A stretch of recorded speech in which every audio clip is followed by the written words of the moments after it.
I'm going to show you how to make blossom cutter leaves. This is a unique way of making leaves from a blossom cutter. So when we do this, these leaves can be used for like basically plain leaves. So for example, here you can see on my sweet peas, these are leaves done with the smaller size blossom cutter. All right, or the medium size, and then here on you can see on my lime here with my citrus blossoms, I've got the small size, the medium, and the large. Okay, so it's a really unique way, as it talks about in the introduction, for flowers like honeysuckle, fuchsia, gardenia. You can use this to obviously cut the basic leaves out. So we're going to roll out green paste number 3 on the pasta machine and cut out with a 70, 90, or 110 millimeter cutter. These are my Flower Pro. This is called Pro Cut Edge, so they have a very sharp cutting edge, and so they're 3 sizes: 7 centimeter, 70 millimeter, 9 centimeter, 90 millimeter, 110 millimeters, 11 centimeters. All right, I'm going to show you the medium size leaves today, but of course you can use this in any size. So I've rolled out my paste. So this is number 3. So this is not too thin, okay? And this is a unique way. Now this won't work with every blossom cutter, because some blossom cutters, the way they're made, you can't flip them around and see where you're, but because this has got an open back, it's easy to do, okay? Because some blossom cutters have like a closed back, so you won't actually be able to see how to do the next step. So you take this out, you see it has a really nice cutting edge. I'm just going to pop your excess paste back into your bag. And then what we're going to do is going to take the cutter. You see what I do is I'm now going to just line up the cutter like this. So the cutter is actually lined up, so it will sort of sit in between the, you sort of get it so it looks symmetrical. Now it doesn't matter if it's not exactly the same, because the leaves will then look natural. See, so then when you make the second cut, all right, which you press in there and go around with a circular movement, what you have there is almost just like a, and you can actually use this as like for Gerber daisies and flowers like that. It's a super quick way to make a sort of, and of course you can make this into a succulent. You can do different things with this. Now all we're going to do then is, once you get to that point, you can use, like for example, like a little mini palette knife, and you're just going to just make a cut. So you're just going to, and usually I do 2 cuts so that you get that nice look, but what we're doing there is we're just using the actual, you see here, to cut this. You can also use a cutting wheel as well. So you can just use your cutting wheel. But so basically what you're doing is you're making these into a teardrop shape, you see? So you actually will get 10 leaves per actual piece there. So you're just going to put your leaves into your little plastic flaps. I'm putting these into the multi-flap, and then you'll take 1 leaf at a time. Now we're going to use 28 gauge wire. It can be green or white. And the great thing about this leaf, you can make this in any color, depending on what type of variety you're making. So put a little bit of, and then you're just going to hold the thickness of the paste, and you're going to insert the wire in about halfway into the leaf, okay? You're going to pinch around the bottom just to secure that. And then what you would do is you just would literally then put this back in the multi-flap. Now, the multi-flap has got 2 plastic sheets, and if you don't have one of these, you just use like a plastic page protector. But you're just going to put the leaves back into there once you get the wire in. So obviously you'd line up your leaves. So you'd have your 10 leaves lined up, and you can have some obviously up and down like that. And then what we do is you're going to use, this is a 1 inch or 2.5 centimeter ball tool, okay? Now if you don't have a large ball tool like this, you could also use the end of your rounded end of your rolling pin, all right? But this is a 2.5 centimeter ball tool. And then what I'm going to do here, I'm just going to thin around the edge. So what this is going to do is going to give your leaves that nice thin edge.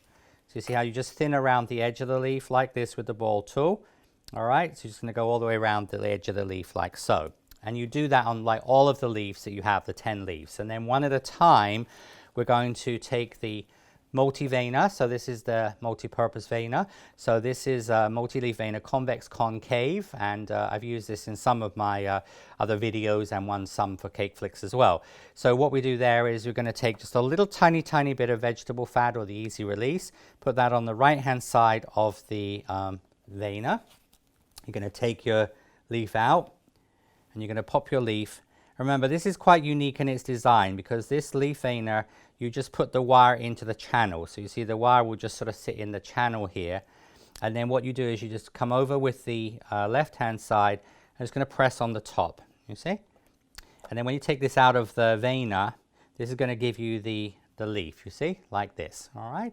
And but you'll have the lovely veining onto there. And then we're going to just soften the edge of this. So you're going to take a little, again, your little pad, Now you can use traditional ball tool technique, all right, which is to soften around your edge like that. But I typically use now, for most of my softening, I use my little companion tool, which comes with the filler flower that I showed in the episode before last for the hydrangea. So we're just going to use your companion tool, because this way you won't really erase the veining off the edge. And you're going to turn this over and just going to hollow the leaf around the companion tool. Just pinch this to shape. All right, and you're just going to put that in. But what I actually like about this is the leaves will have a very natural look to them, okay? And so don't worry is when you sort of overlap the cutter and make the second cut. So you see that is done with the small size cutter. So that's the size leaf I would use with the 70mm cutter. The one I've just shown you is the 90mm, which is going to be this size here. Okay, and then the 110mm size cutter is used for the larger leaves. So for gardenias or flowers like that, fuchsias where you have several leaves, you're going to use those in different sizes. So that's going to be the leaves, and just let those dry, and then we're going to move on to the assembly. So I'm going to tape the leaves once they're dry. Remember, in your instructions, the large leaf, which is done with 110, that's done on 26 gauge wire, okay? So because they're a little bit bigger, so just slide your brown. And I'm using brown tape. Obviously, like you can use brown, you can use green, you can use dark green. And then, of course, you can use these just as a foliage. So if you were going to just do these as foliage here, you can just literally just start to put the leaves in. And you can just tape down the leaves like this. And then you can put the leaves, see, and then like for example, you could take a large one here. So this is an excellent like filler trailing type of leaf. So you can see you can do large, medium and small. Then you can add a 22 gauge wire when you need sort of structural strength there. You can put in a wire. And then you see then you could do like for example a little sub branch. So you could have one come in here and then one here. And then these could be attached here. So you see how you could actually have them like sort of coming out like this. But there's so many flowers that just have plain leaves. So this is a really excellent way to make a very, very simple leaf using your blossom cutters. But just remember, I obviously use my Flower Pro cut cutters, they have a very sharp edge. But because of the open design of the cutter enables you to do that. A lot of the cutters on the market, blossom cutters, you can't see the top, so it would be difficult to sort of rotate that around. But as I said, you should be able to sort of manage to get sort of the basic concept of the leaf using whatever you have at home. And you see how that's going to give you your leaves like this, all right? So coloring, I'm using a apple green color. I've already done some of the leaves, so I was going to put apple green basically in the center of the leaf, both front and back. So just going to put the apple green front and back on the leaf. Then I'm going to use foliage green, which is a darker green. I'm using a flat brush. And what I'm going to do here is I'm just going to brush a stripe, a lateral stripe down the central vein, and just a little bit of green around the edge. But as I said, this leaf is very useful because you can do it really in any color depending on what you're mixing it with. So if you're putting it with, sweet peas, you might use a sort of mossy or apple green.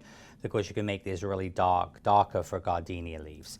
Once we get to that stage, we're going to then steam the leaf. Now, what we're going to do here is we're going to steam the leaf because the steam will actually set the powder. Because we have a stripe on here, we want to actually establish the stripe. So we're just going to lightly steam the leaf. All right, and that's going to just set the powder. And then you can either use a spray lacquer. All right, so this is like the PME spray lacquer. You can also use a leaf glaze. Leaf glaze is a diluted confectioner's glaze with half glaze and half alcohol. And like we sell this pre-mixed. Some companies in the UK and Europe all do the same. Sometimes it's called like dipping glaze as well. So it's basically a diluted glaze. In a lot of my classes I use a spray, but just make sure when you're using a spray lacquer though you do that on a protected surface. Just going to spray this onto the leaf, and then when that evaporates, it's going to give you a nice natural look on the leaf. And so you can see here, this is one that's already done. And you see that one just has a more natural look to it because it's not as shiny, because once the alcohol evaporates from the spray. But they will give you your leaves, all right? So a really wonderful leaf to use for many different applications. So I'll hope you have fun with the blossom cutter leaves.